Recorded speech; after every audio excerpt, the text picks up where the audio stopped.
अगर आजमगढ़ सदर लोकसभा की बात की जाए तो आजमगढ़ सदर लोकसभा में समाजवादी पार्टी के धर्मेंद्र यादव जी ही यहाँ से चुनाव जीतेंगे। उसका कारण ये है कि बहुजन मुक्ति पार्टी ने भी धर्मेंद्र यादव जी को, समाजवादी पार्टी को इस सीट पर समर्थन दिया। तो वो हिटलरशाही तो देश में चली रही है, ठीक उसी कदम पर काम चल रहा है नरेंद्र मोदी जी का। उन्होंने कहा तो वो मुर्गे का जो ना पाँख नोचते हुए जा रहा था और मुर्गा जो ना दर्द से करा रहा था और दर्द से करा रहा था। फिर जब वो हिटलर पहुँचते हैं तो फिर वहाँ पर उन्होंने मुर्गे को ज़मीन पर रखा और एक मुट्ठी अनाज उसके आगे ऐसे डालते गए और बढ़ते गए। और जो मुर्गा 5 मिनट पहले पंख उखड़ने की वजह से दर्द से करा रहा था और मुट्ठी भरा अनाज पाते ही वो हिटलर के पीछे पीछे जाने लगा। तो उसने हिटलर ने अपने लोगों को संदेश दिया कि इसी तरह से अगर पब्लिक को नोचोगे, इसको जितना तकलीफ पहुंचाओगे और एक छोटा सा लालच अगर दे दोगे तो तुम्हारे पीछे पीछे आएगी। और 5 किलो जो अनाज का मामला है, ठीक वही मामला है। अभी उन्होंने बुद्ध की विचारधारा को माना, वो विकसित राष्ट्र हो गए। तो जब भारत में बुद्ध की विचारधारा पैदा हुई तो फिर बौद्ध कहाँ गया? तो ये करना चाहिए था ना कि हिंदू, मुस्लिम, सिख, बौद्ध, ईसाई, बौद्ध डालना चाहिए था। तो बौद्ध का तो नाम ही खत्म हो गया। तो इससे सिद्ध होता है कि ब्राह्मण लोगों का इस भारत में दुश्मन मुसलमान है, यानी वो नकली दुश्मन है। क्यों? क्योंकि उधर हमारे लोगों का ध्यान भटकाते हैं, और इधर जो है कि शासन सत्ता में स्थापित हो जाते हैं। समाजवादी पार्टी को मुसलमान लोगों का सारा वोट जा रहा है। और मैं अगर बात करूं तो एक जैसे मैं धर्मेंद्र चौहान, मैंने परिचय में बताया, एडवोकेट धर्मेंद्र चौहान। तो इसमें जो ओबीसी की जो बात है, ओबीसी में धर्मेंद्र चौहान लोग जो हैं वो भी समाजवादी पार्टी को बड़े पैमाने पर वोट देने जा रहे हैं। और बहुजन मुक्ति पार्टी के समर्थन में आ जाने की वजह से चौहान लोग भी बड़े पैमाने पर समाजवादी पार्टी के धर्मेंद्र यादव जी को। तत्कालीन प्रधानमंत्री पंडित जवाहरलाल नेहरू थे, वो बाबा साहब ने कहा कि प्रधानमंत्री जो पंडित जवाहरलाल नेहरू हैं, भारत में लोकतंत्र और ब्राह्मण तंत्र एक साथ चलाना चाहते हैं। और लोकतंत्र और ब्राह्मण तंत्र एक साथ चल ही नहीं सकता। तो जब नहीं चल सकता तो इसलिए आरएसएस के लोग, इस देश के जो ब्राह्मण लोग हैं, वो लोकतंत्र को ख़त्म करना चाहते हैं, क्योंकि ब्राह्मण तंत्र उनको चलाना है। तो लोकतंत्र और ब्राह्मण तंत्र एक साथ नहीं चल सकता, इसलिए लोकतंत्र ख़त्म करना है। तो जब लोकतंत्र ख़त्म होगा तो ब्राह्मण तंत्र चलेगा, तो ब्राह्मण तंत्र चलेगा तो क्या होगा? भारतीय संविधान ख़त्म होगा। भारतीय संविधान दोस्तों नमस्कार, आप देख रहे हैं देसी समाचार।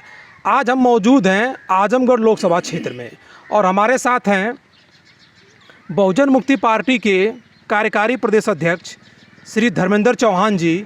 इनसे हम लोग बातचीत करेंगे कि लोकसभा चुनाव हमारे यहाँ 25 मई को पड़ने वाला है और वोट हमारे यहाँ 25 मई को होगा। और आजमगढ़ की जनता का क्या मूड है, किस तरफ जनता जाएगी। इनकी जो पार्टी है बहुजन मुक्ति पार्टी, वो इंडिया गठबंधन को सपोर्ट कर रही है बाहर से। तो आइए इनसे जानते हैं, चुनावी चर्चा थोड़ा करेंगे। कौन कैंडिडेट सबसे अच्छा है? मेरा नाम धर्मेंद्र कुमार चौहान एडवोकेट है। मैं कार्यकारी प्रदेश अध्यक्ष बहुजन मुक्ति पार्टी उत्तर प्रदेश जी। तो तीनों प्रत्याशी, अब तो परसों मायावती जी ने भी घोषित कर दिया रविवार को। तो आप बतावें कि दिनेश लाल यादव निरहू और धर्मेंद्र यादव और साहिबा अंसारी, इन तीनों में जनता किसकी तरफ झुकेगी?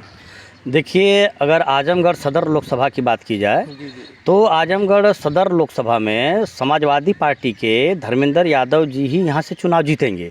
उसका कारण ये है कि बहुजन मुक्ति पार्टी ने भी धर्मेंद्र यादव जी को, समाजवादी पार्टी को इस सीट पर समर्थन दिया है। आप लोग इंडिया गठबंधन के साथ हैं? जी, समर्थन दिया गया है। हमारे माननीय राष्ट्रीय अध्यक्ष माननीय प्रवीण प्रताप सिंह जी ने वीडियो जारी करके और हम लोगों को भी निर्देशित किया हुआ है कि हम लोग धर्मेंद्र यादव जी का समर्थन करें। जी। तो दिनेश लाल यादव तो कई जगह घूम के गांव में पूरा जनसभा कर रहे हैं और वो कह रहे हैं कि मोदी जी अभी आके मंदुरी एयरपोर्ट का उद्घाटन किए। उन्होंने अपना काम गिना रहे हैं लोगों के बीच जाकर। और तो कैसे आप लोग उनको टक्कर दे पाएंगे? देखिए, सही मायने में अभी अगर काम के बल पर अगर आते हो तो काम के बल पर तो उनका कुछ है ही नहीं है। ये मान कर चलिए कि हम लोगों का जो मानना है और हमारा क्या मानना है, पूरे भारत का मानना है कि ये ईवीएम से घोटाला करके आने वाले लोग हैं, नहीं तो ये 400 पार पहले ही नहीं बोल जाते। और अगर काम की बात की जाए तो बेरोजगारी चरम सीमा पर है, किसान अलग परेशान है, महंगाई चरम सीमा पर है। तो सारी समस्याएं जो है वो दिन प्रतिदिन बढ़ती चली जा रही हैं और इन्होंने विनाश का नाम ही विकास बदल के रखा हुआ है। तो इस परिस्थिति में मोदी जी के पास और कोई अलावा नहीं है सिर्फ जुमला के।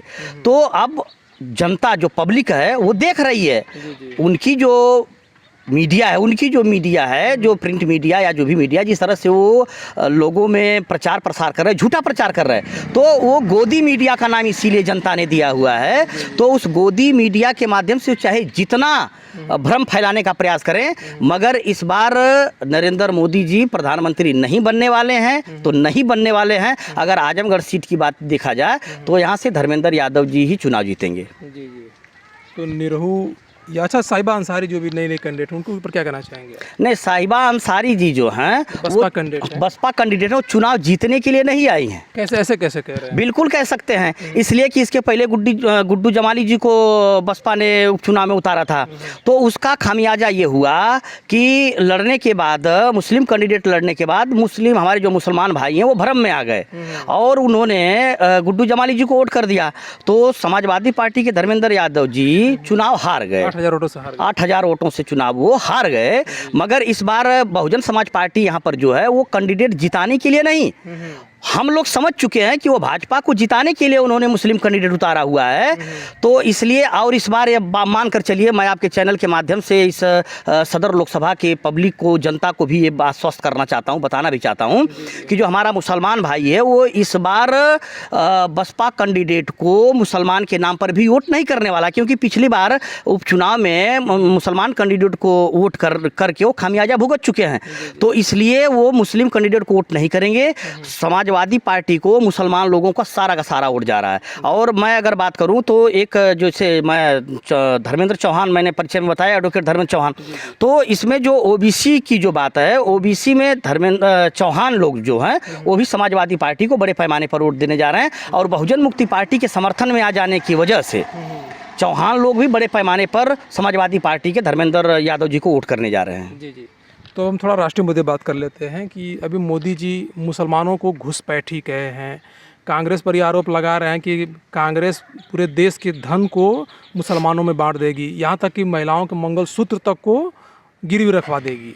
तो उस पर आप क्या कहना चाहेंगे? एक प्रधानमंत्री पद पर, वो संवैधानिक पद पर बैठे हुए हैं और किसी एक समुदाय को ऐसे का टारगेट कर रहे हैं, तो उस पर आप क्या कहना चाहेंगे? अब आप ही बताइए, जो देश का प्रधानमंत्री होता है तो उनको तो देश का प्रधानमंत्री बोलना ही नहीं चाहिए, उनको ऐसा बोलना चाहिए आरएसएस का प्रधानमंत्री या भाजपा का प्रचार मंत्री, क्योंकि वो अगर देश के प्रधानमंत्री होते तो देश संविधान ये इजाज़त देता है कि मुसलमान भी इस देश का नागरिक है।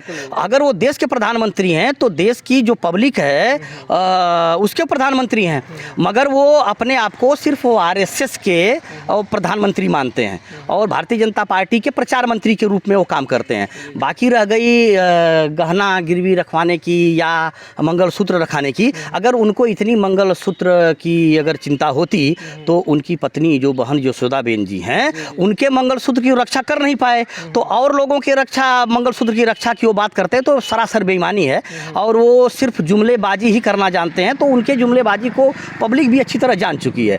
अभी आप देख रहे होंगे तमाम जो माताएं बहनें हैं वो परेशान हैं कि कहीं ये नरेंद्र मोदी जी जो बात बोलते हैं ठीक उसके विपरीत होता है।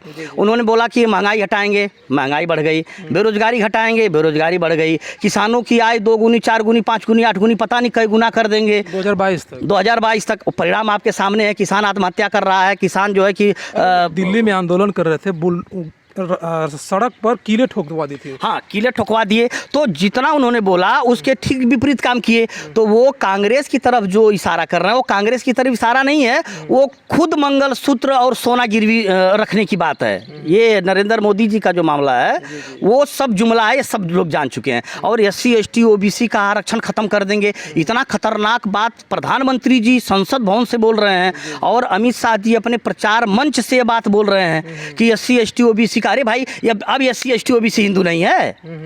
बड़े दुख की बात है, बड़ा सोचने की बात है कि अभी तक तो सब लोग हिंदू थे, अब SC ST OBC इसका मतलब हिंदू, उन्होंने स्पष्ट कर दिया। अब हमारे SC ST OBC के भाइयों को भी सोचना पड़ेगा कि अगर हम हिंदू होते, अभी देखिए बिहार में जो जाति गणना हो रही थी, तो जाति गणना हो रही थी, अगर मुसलमान हमारा दुश्मन था तो मुसलमान को हाई कोर्ट में रिट दाखिल करनी, याचिका दाखिल करनी चाहिए थी, मगर वो ब्राह्मण लोग पहुंच गए, तो मुसलमान तो हम गया ही नहीं, सुप्रीम कोर्ट ब्राह्मण लोग चले गए, तो तब उस समय हम हिंदू नहीं है, हमारे लोग तब हिंदू नहीं, हमारे अधिकारों की बात आती है तो हिंदू नहीं, तब हिंदू नहीं है, जब अधिकार देने की बात आती है तो हिंदू नहीं है, और जब वोट लेने की बात होती है तो हिंदू हो जाते हैं, और जब मुसलमानों के खिलाफ भड़काना होता तब हिंदू हो जाते हैं। हाँ, तो वो मुसलमान, देखिए मैं बताऊं आपको, आरएसएस का जो ब्राह्मण लोग इस देश में हैं उनका, और जो भाजपा के लोग जो मुसलमानों के खिलाफ बोलते हैं, मैं आपके चैनल के माध्यम से ये लोगों को बताना चाहता हूं कि भाजपा के लोगों का या आरएसएस के लोगों का मुसलमान दुश्मन है या नहीं है। अगर उनका कोई दुश्मन है तो वास्तविक अगर दुश्मन है तो इस देश में बौद्ध उनका दुश्मन है। कैसे बता दूं आपको, जैसे अभी एक नारा आप लोग भी सुनते होंगे, तमाम आम भाषा में बोला जाता है कि हिंदू मुस्लिम सिख ईसाई सब आपस में भाई भाई, उधर तो ऐसा बोलते हैं। तो जो इस देश में बौद्ध की उत्पत्ति होती है और बुद्ध विचारधारा पूरे विश्व में पहुंच गई, और जिन जिन देशों ने बुद्ध की विचारधारा को माना वो विकसित राष्ट्र हो गए, तो जब भारत में बुद्ध की विचारधारा पैदा हुई तो फिर बौद्ध कहाँ गया। तो ये करना चाहिए था ना कि हिंदू मुस्लिम सिख बौद्ध ईसाई, बौद्ध डालना चाहिए था, तो बौद्ध का तो नाम ही खत्म हो गया। तो इससे सिद्ध होता है कि ब्राह्मण लोगों का इस भारत में दुश्मन मुसलमान है या नहीं, वो नकली दुश्मन है। क्यों? क्योंकि उधर हमारे लोगों का ध्यान भटकाते हैं, उधर ध्यान भटकाते हैं, और इधर जो है कि शासन सत्ता में स्थापित हो जाते हैं। तो ये मामला है। जो 5 किलो राशन दे रहे हैं उसको आप किस तरह से देखना चाहते हैं?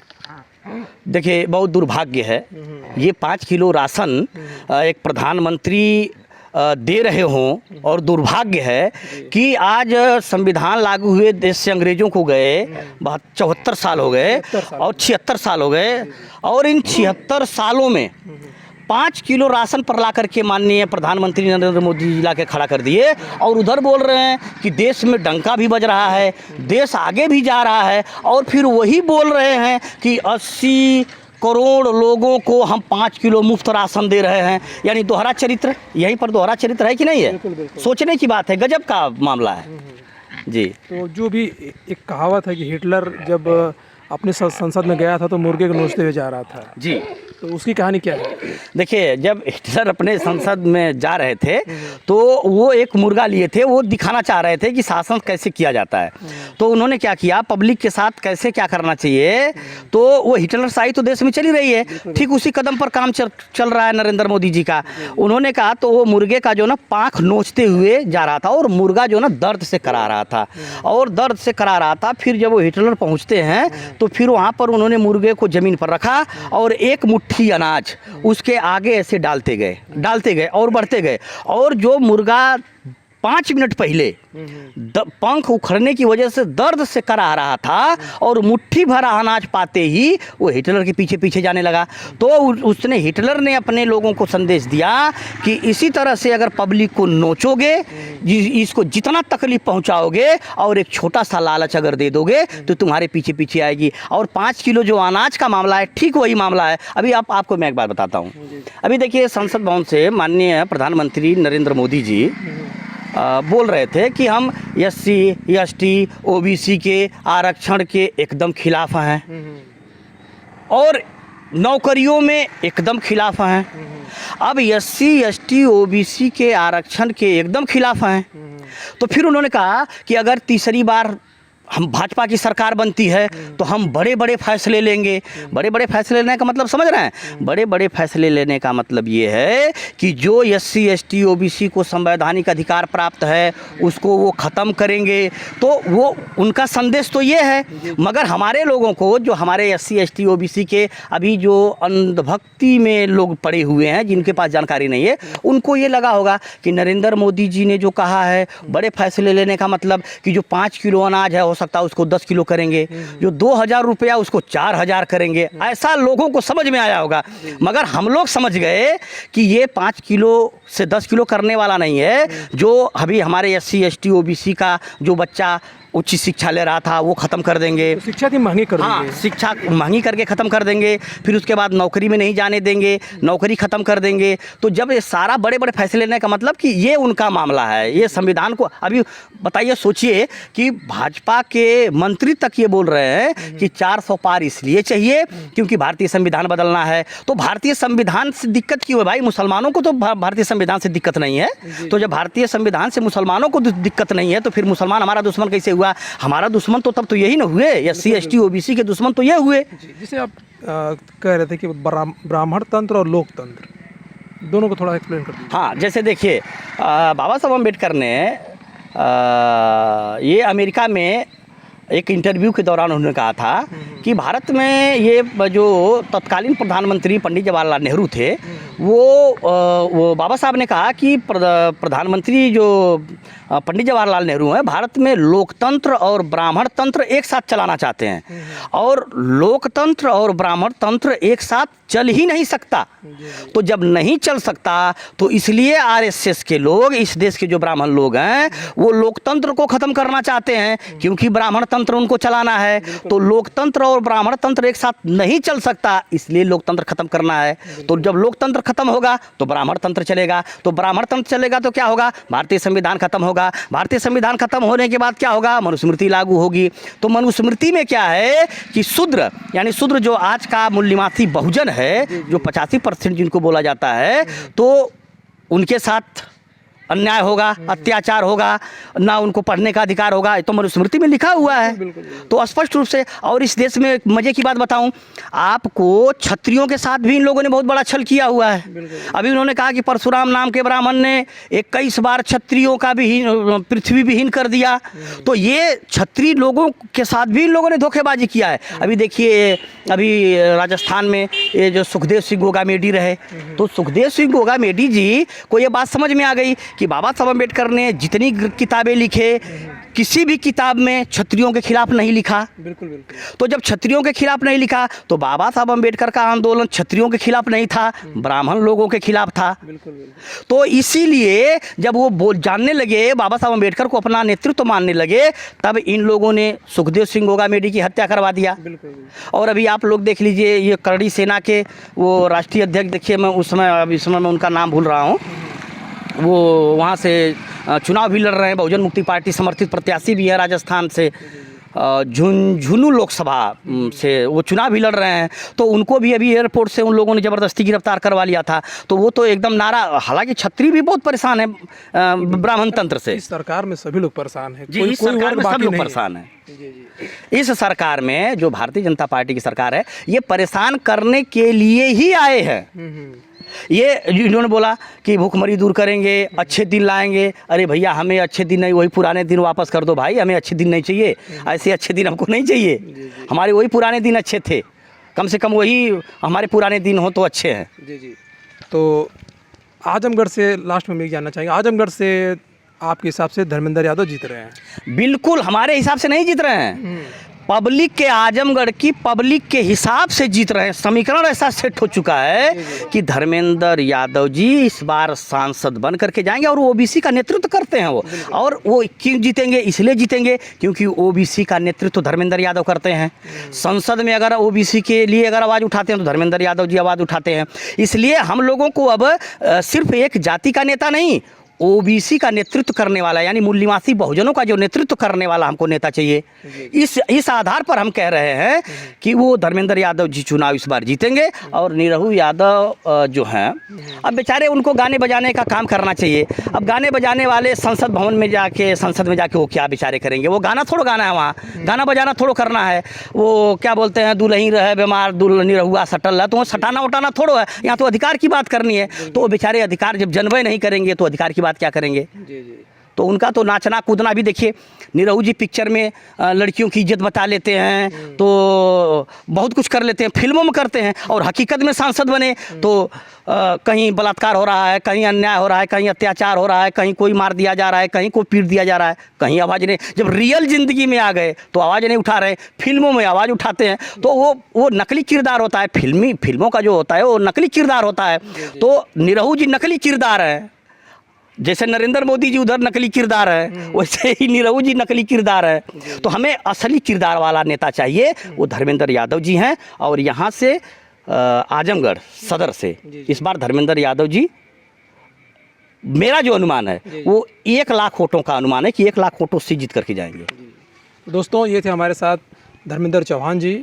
आपको हमारी खबरें कैसी लगी कमेंट बॉक्स में आके जरूर बताएं, और अगर आप हमारे चैनल पर नए हैं तो सब्सक्राइब करना ना भूलें। बहुत बहुत धन्यवाद।